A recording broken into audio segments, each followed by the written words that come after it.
You're listening to the Confessions of a Hashtag Beauty Boss podcast. I'm your host, Angela Sanchez, beauty business mentor and founder of Beauty Business Co. I want you to believe that you can achieve anything if you set your mind to it. I'll be interviewing leading beauty industry professionals and discovering exactly what drove them to becoming the hashtag beauty boss they are today. Are you ready to be inspired? Hey beauty bosses, it's Angela Dixon here. Before we dive into this week's episode, I wanted to let you know we have a free training on the 11th and 12th of August. 2 times to suit your day or nighttime availability. The topic is 3 simple strategies to accelerate your sales via social media, even if you have a small audience. So head to our Instagram, beautybusinessco_, and send me a DM with the word masterclass and I'll save you a free seat. I only deliver this training once a year, so you definitely don't want to miss out. You're listening to episode 71 of the Confessions of a Hashtag Beauty Boss podcast with today's guest, Ash Hartney. After struggling with severe depression and anxiety derived from a neurological speech disorder, Ashlee was put on life support at the age of 23. Being she was given a second chance at life, it was her mission to create a space and help others escape their own difficulties through self-care and wellness. Ashlee then built her first award-winning skin clinic, Eden Spa, at the age of 24. And she also, in the midst of this, became a mama. This was created with a vision to provide a sanctuary of peace and relaxation. 10 years on, it was time for Ash to expand on her goals and aspirations to create a space as what we know now as the Bathhouse, a brand that isn't just for enjoying some self-care treatments, but a space where you can completely check out and enjoy judgment-free. Head to thebathhouse.com.au to find out how magnificent this incredibly inspiring Palm Springs-inspired space is. I absolutely cannot wait to go and visit. But let's get into this episode and hear from Ash herself. Ashlee, welcome to my virtual beauty lounge. It is so great to have you on the show today. How are you? I'm so good. Thank you for having me. It's been a long time since I've seen your face. I know. It is so beautiful. We have had a connection, I would say, for nearly 6 years. We have met in person once. We connected in Brisbane when you were visiting. I followed your journey from back in your Eden Spa days all the way through to you owning the bathhouses and you doing some coaching for our industry as well, which is just like amazing to know where our industry can take us in so many different ways, whatever we're feeling into, wherever it takes us, right? That's what I actually love about the podcast that I have, is that hearing people's journeys from where it all began to where you are now, it's just fascinating. So thank you so much for being here. Thank you for having me. Now, I like to kick off our show with what your definition of a hashtag beauty boss is. Oh, okay. My definition. I think if we're relating it to a beauty boss, someone in the beauty industry, it's someone who is there to serve.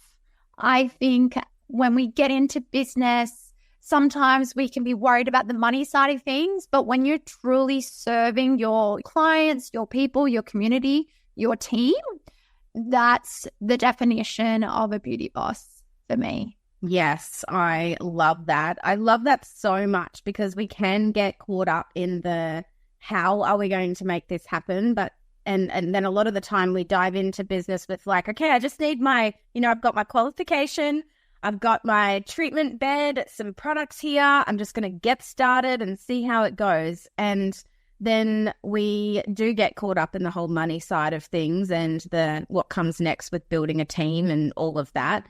But we've got to remember why we're doing what we're doing. 100%. And obviously it's our jobs to make people feel good. And I think it's really important to hone in on our purpose and who we're serving and why we're doing it. Yeah, definitely. Well, let's go back to the beginning. Where did it all start for you? Why did you get into the industry? and I would absolutely love for you to just dive deep into the journey itself to where you are today. Yeah, perfect. So I have had a very interesting 13 years in business, but prior to opening Eden Spa in, 2011, I had a 3-month-old baby. And prior to that, my background's actually in marketing. So I went to uni, I've got a degree in business, major in marketing, worked for many different industries, Ream hot water heaters, brand manager for Greybox. I worked for a telecommunications company. So I had this vast experience, and I always knew I wanted to have my own business, but I wasn't quite sure what I wanted. And when I worked for a particular hotel in the city, I actually developed a speech disorder called actor spasmodic disorder. Shania Twain actually has it, and a few other singers. It's a neurology disorder caused by stress. So I was in a very toxic environment from my direct manager. I was only 21, and I just developed this speech disorder where I couldn't speak. So as being quite young, I was very outgoing, confident, and then being able to just make a phone call, it would sound like static on the phone. And so I went down this very deep spiral of depression and anxiety, and it was a very challenging time for me. Then when I finally went to a neurologist, that's when it got diagnosed, and the treatment was Botox injections into my voice box to help me speak. So let me just say, it is the most painful thing I've ever experienced. When they put the needle in your voice box, you actually have to speak so they can make sure they're hitting the right spot. So it's quite traumatic. And then, the depression, suicidal, I was in hospital, life support. So I did go down a very deep hole. And when I slowly started to come out of that hole, I realized I was actually given a second chance of life, because I almost died. I was on life support from trying to take my own life. And my cousin actually, she passed away when I was 15, 16. She died from a drug overdose, and they found her on the train tracks. I didn't realize I was going to go this deep, actually, but it's just coming to me. And I was actually found on a train, and if someone didn't find me, they said I would have died on the train.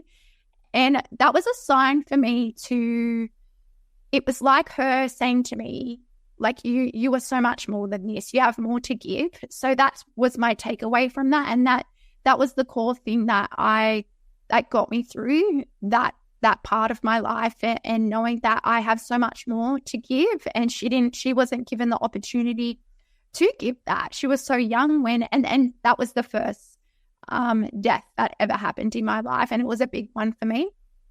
So I went on this healing journey. A friend of mine reached out. She was a beauty therapist, wanted to have her own business, but wasn't sure how. I had the marketing background, and my husband said, let's just do it.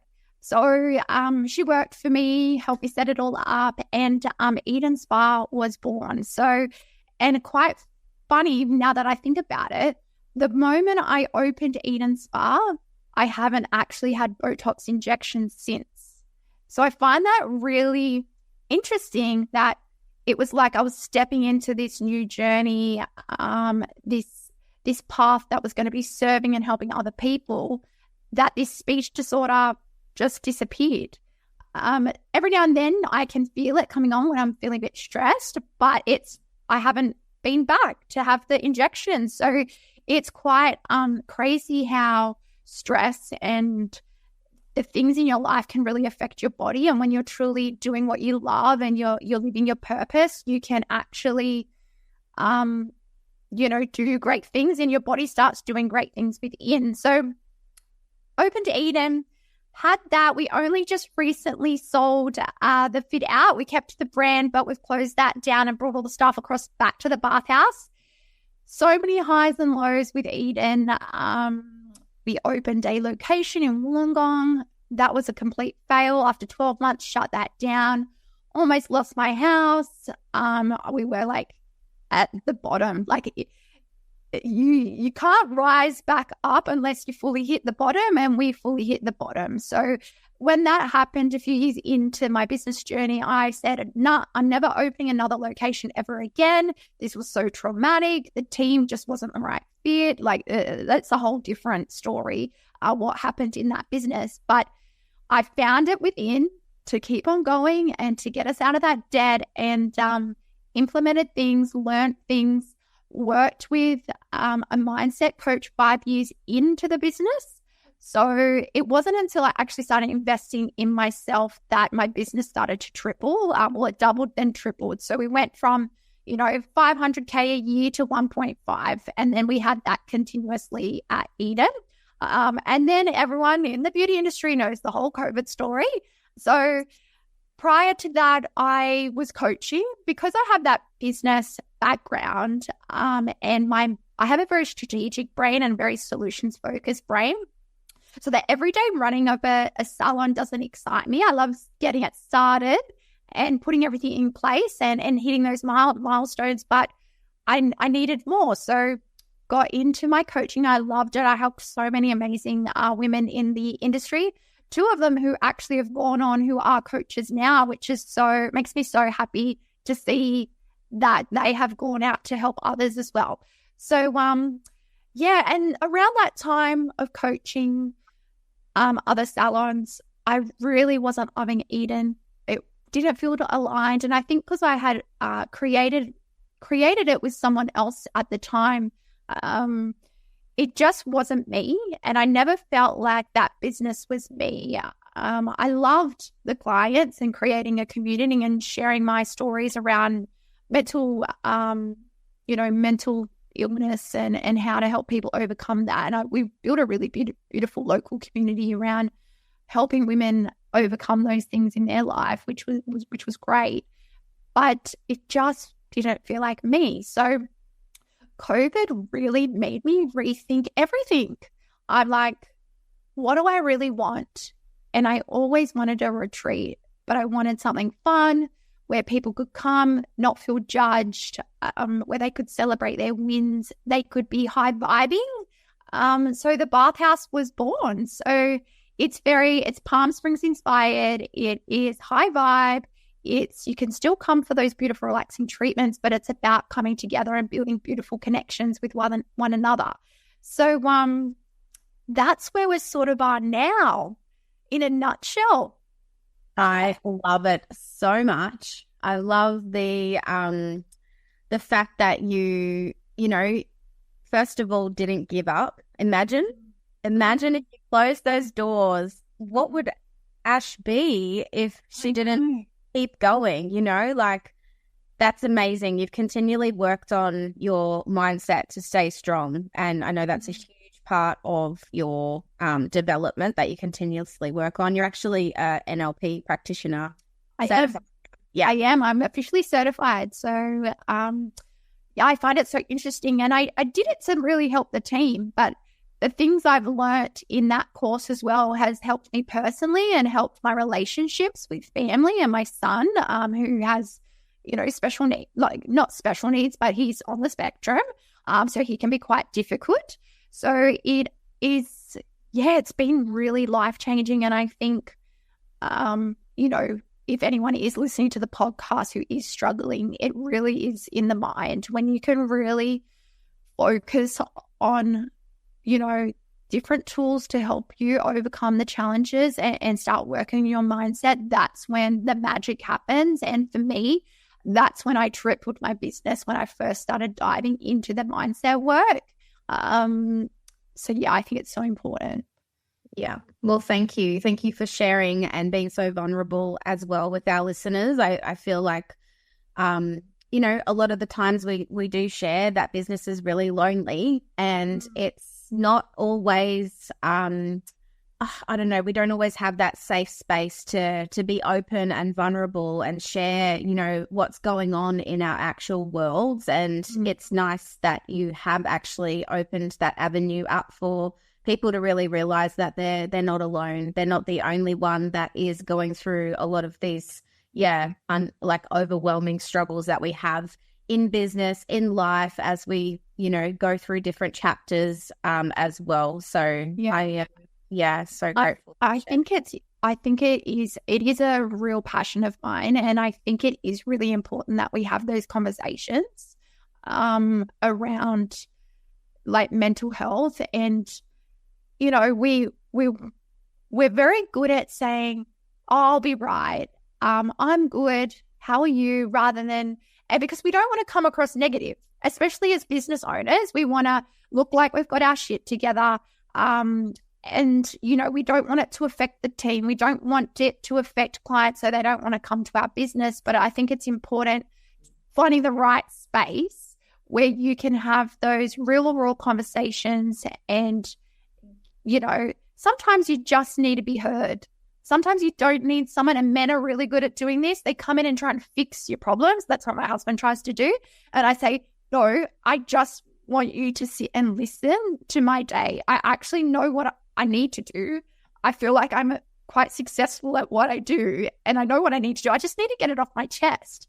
And I think it's important that we have those conversations, and we don't wear that mask all the time. Yeah, it is so true. And I know that you're probably going to speak more on this, but you are looking at building a community around this as well, especially with what you've probably seen through a connection point of women, probably attracting a lot of women in business that like the opportunity to network and come together at the Bathhouse, which is magic. Yeah, I kind of wish you were in the Sunshine Coast. Well, we are franchising, so we might be going up there soon. Who knows? So building a community is really important. We actually had, we did a photo shoot. We called in, our models didn't show up. We put a message out there, and we got some last minute models to come in. And they were like local women, mums. Some weren't mums, they were a mixture. And most of them said they came by themselves, and they said, I just wanted to get out of my comfort zone, and I actually wanted to meet some friends. And I was like, wow, I get that, because, it can be quite lonely, and they align with the Bathhouse, the values that we have, and hence why they wanted to be a part of our video shoot that we're doing. But that just kind of validated what I'm doing and what I'm creating, and the community of bringing women together who want more in their life. They want deep friendships. They want to feel supported. They don't want to feel judged. And they just want a community where they can be themselves, and they can, have that support network, whether if they are opening a business, then they have access to me. And I love talking about business, and I can talk for hours about branding and team culture and everything. But there'll be all these different things and resources to help women.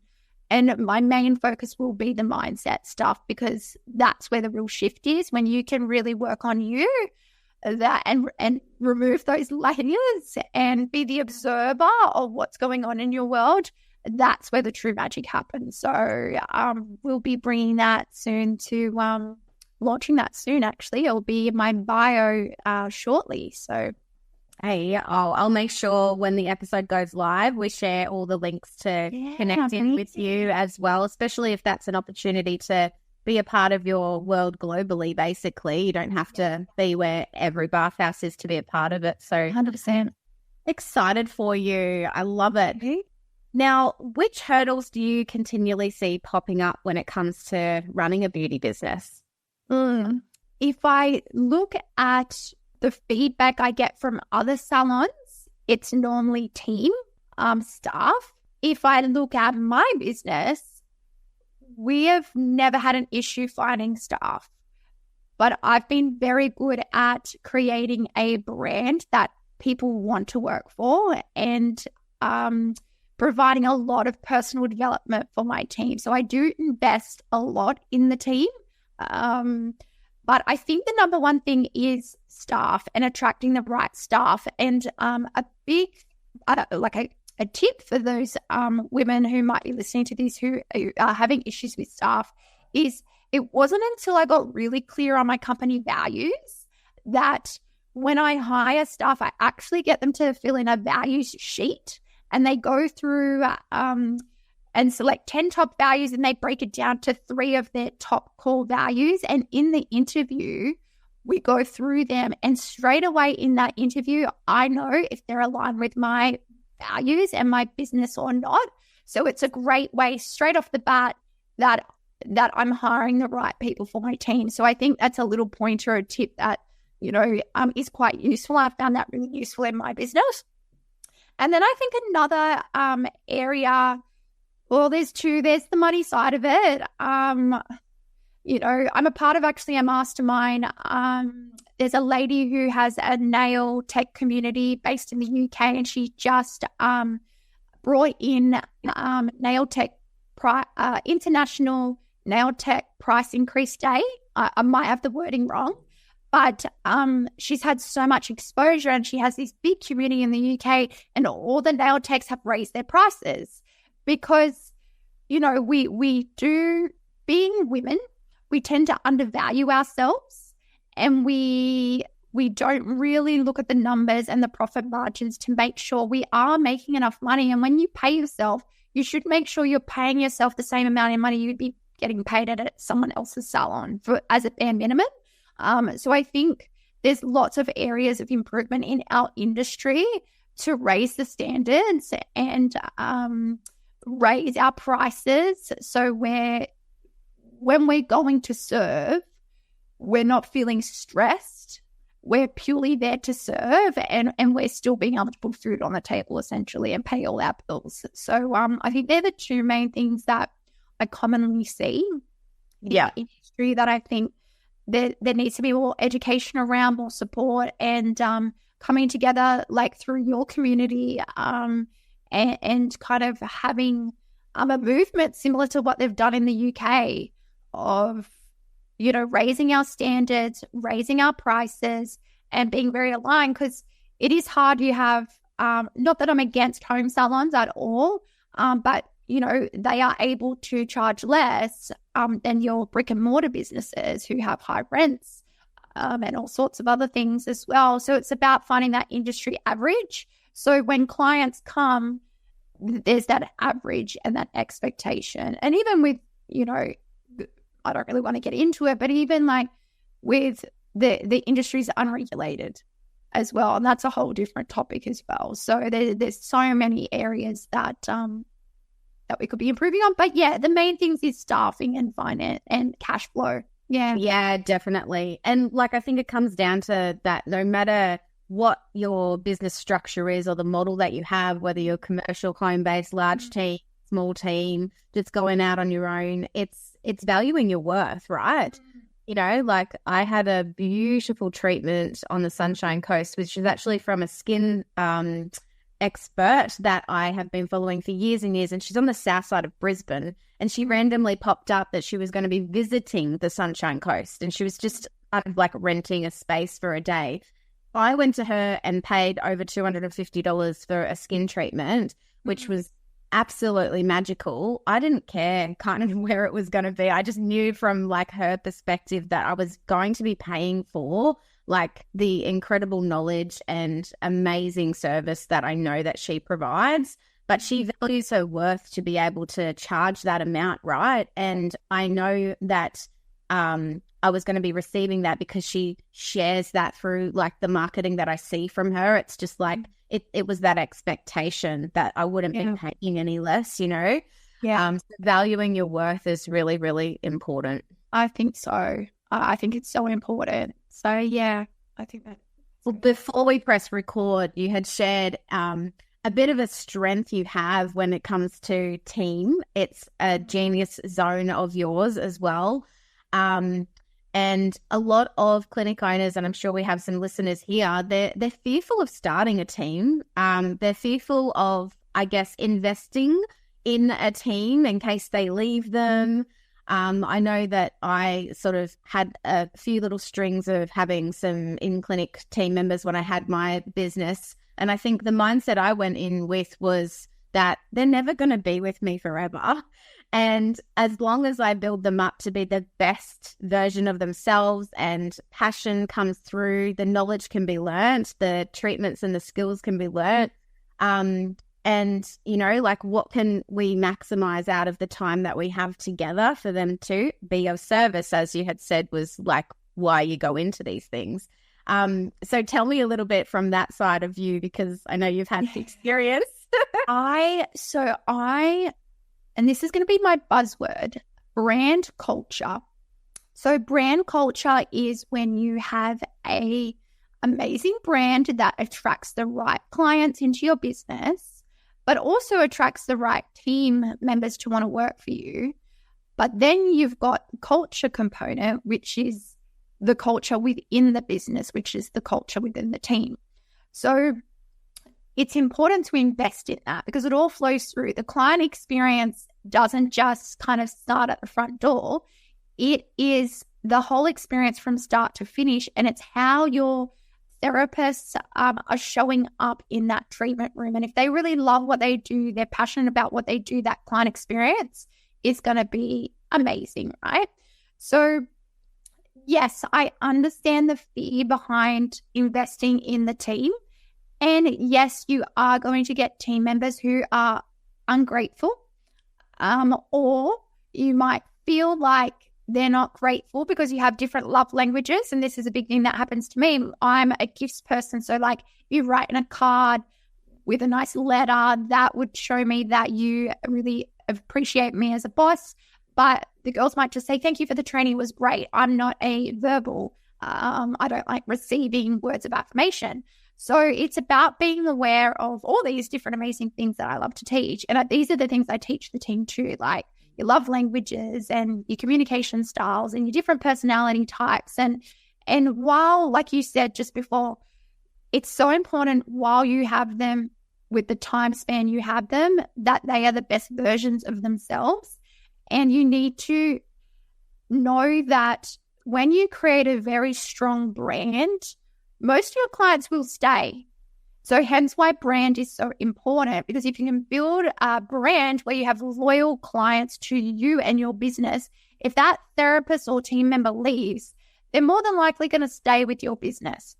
But the reality is as well, when you don't invest in that, and a lot of businesses don't, or they just don't know how to do that, when the therapist leaves, clients will follow, and you need to be okay with that.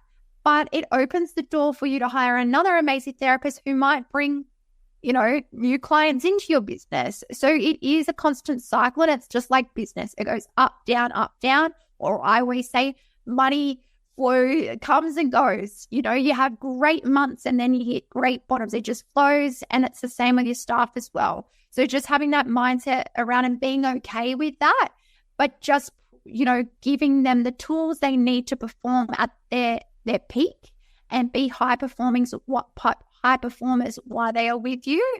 That's really where your focus needs to be.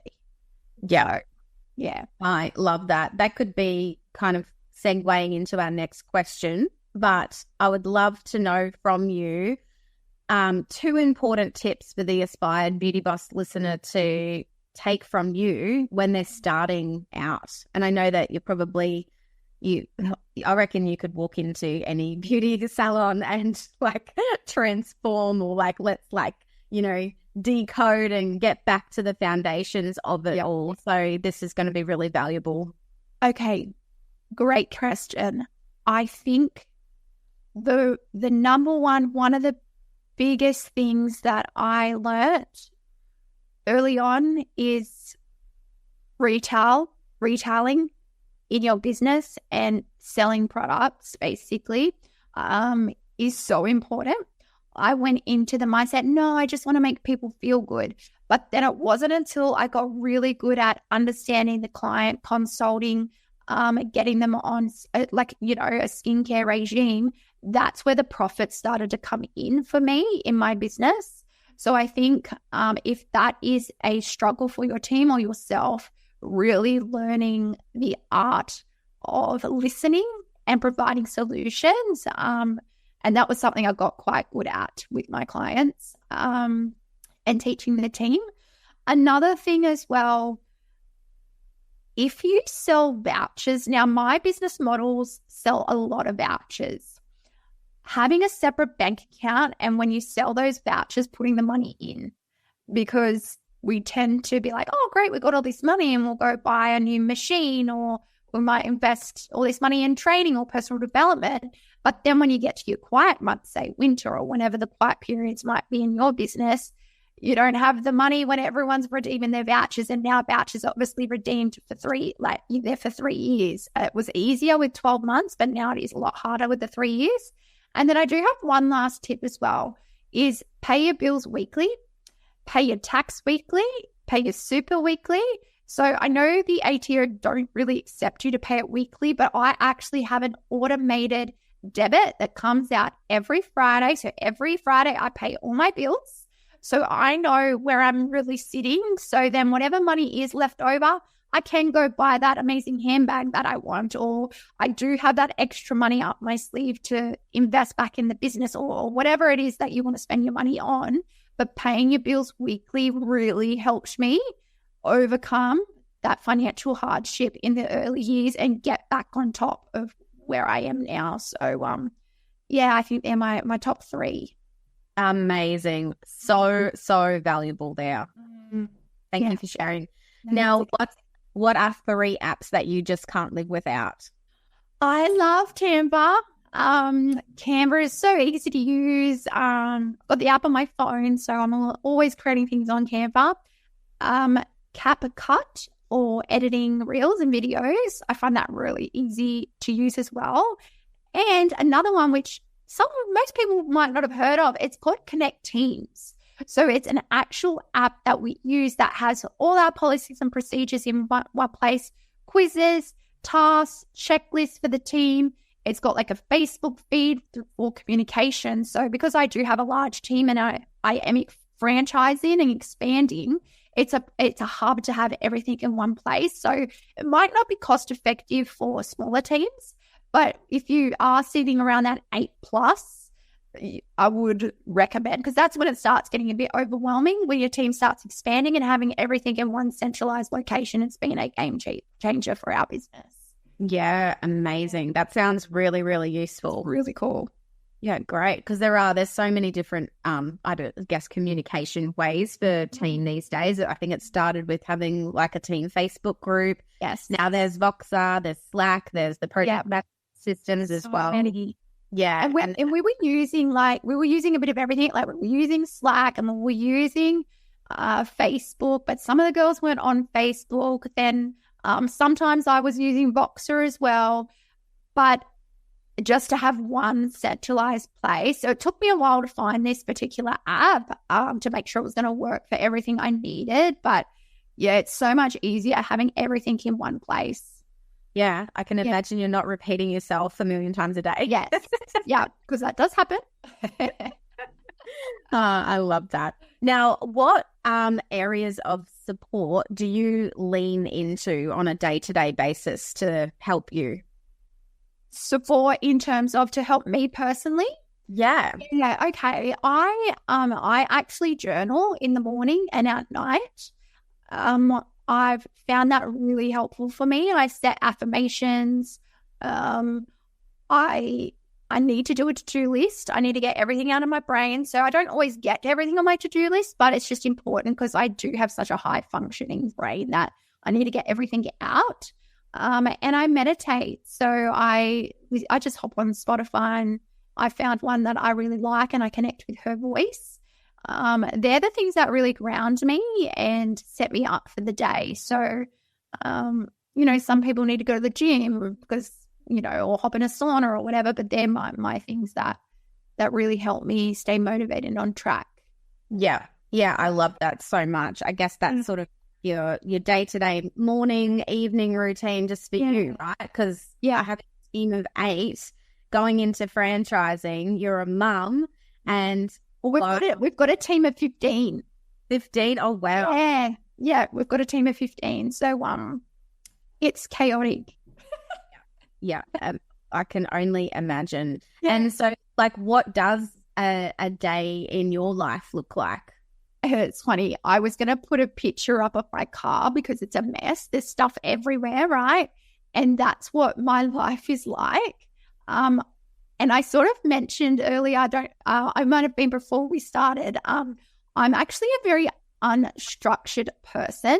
And I know that is a weakness, and I need to get more structure if I obviously want to open 150 franchises globally. Like, I need more structure. But I get up in the morning, sort the kids out, normally get to work 9:30, check in on them.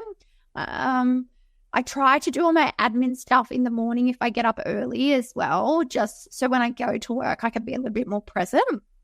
By 3 o'clock, I'm heading home to look after the kids. So I do have a very short window at work. But I'm very much an all-rounder. I don't need to be there. I've set the team up to, obviously, I've got my leadership team in place. So it's really just being that support person, having the one-on-one meetings. I feel like I'm more of a counselor for the team, checking in on them, helping them kind of reach their goals. And normally they have personal stuff. Personal stuff always affects team and businesses, and if you can help them through that. So yeah, just setting up the team and making sure they're all organized for the day, and then focusing on all my big goals and my big long to-do list, like franchising, and obviously now we're moving on to creating this amazing community. That is amazing. So good. It's nice to know that you have also like built a brand that, yes, you can step out of and work on other areas in which you want to grow in your own goals and dreams, but you're also very dedicated. Again, that really does show with you, Ash, with me following you for such a long time, like the dedication for the team building and that leadership coming from you, and then having a leadership team underneath you. It's so empowering to hear. And I saw that you took your team away on a beautiful retreat experience, and yeah, the investment in their personal growth from you, that's just like, it's a huge asset that you're giving them.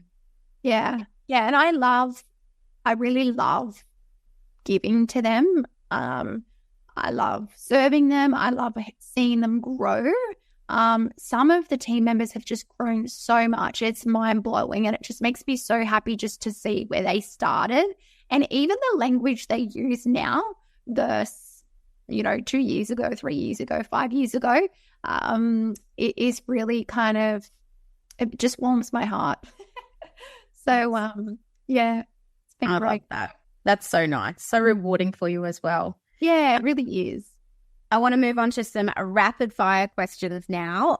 Sure. What's the best book you've ever read? My one is Start With Why by Simon Sinek. He is amazing, and it's all about finding your why. So if you're feeling a bit lost at the moment, highly recommend it. And when you can really be very clear on your why, that's when you have that drive within you to keep on going. Love it. Love him as well. Who is someone that you would love to meet in person?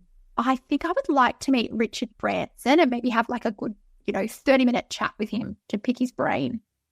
Yeah, he would be incredible. I have on my vision board to have a retreat one day at the Makepeace Island retreat location that he part owns, and having him there would just be like everything. Oh, that would be amazing. So good. What's one thing you have procrastinated about this week? Cleaning my car. I think you just need to outsource that, right? I know.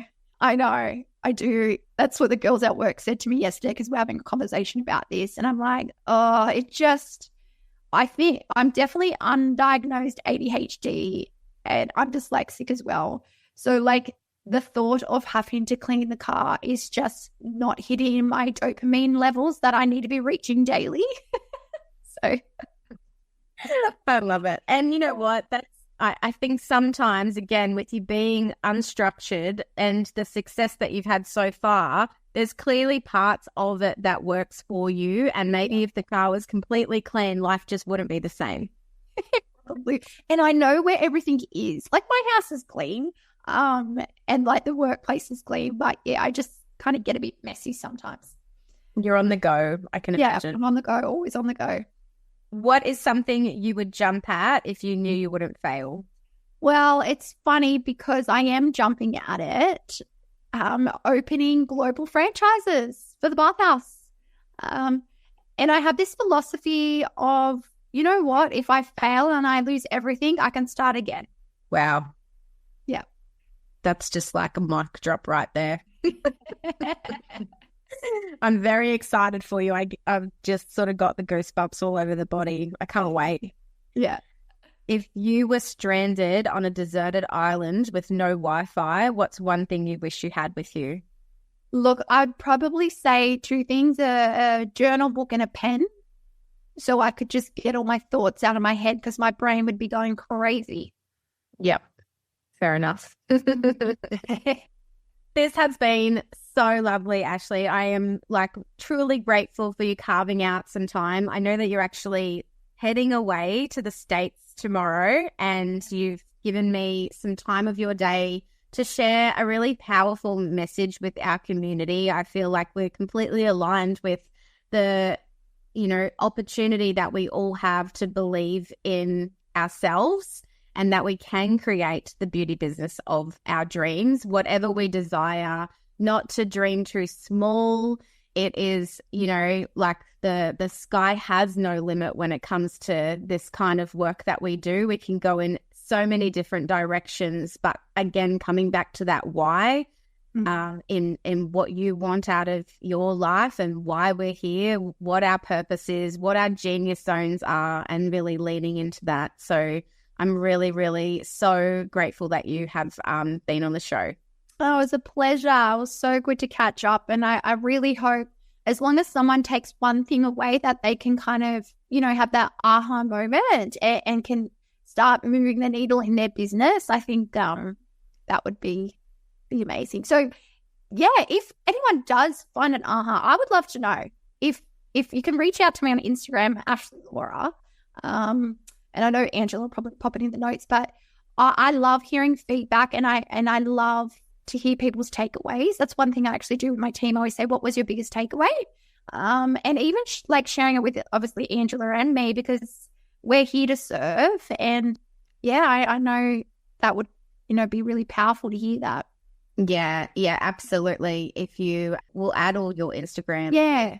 And also for people to follow the Bathhouse as well and see what you're doing over there, because it's absolutely very high vibe. I absolutely love watching along with it. And yeah, stay connected with you, because who knows where you'll be next, girl. Who knows where I'll be. Well, thank you again, Ash. Are there any leaving or parting words? Is there anything that I can do to serve you today? No parting words. I think it's been really, really great to connect and obviously just share that message, and I think just know that you're not alone, and business has, all its ups and downs. And when you can really obviously connect to your purpose and your why, that's where that true magic happens. So yeah, I'll leave on that note. Thank you. Thanks again, Ash. It was lovely to have you. No worries at all. Thank you.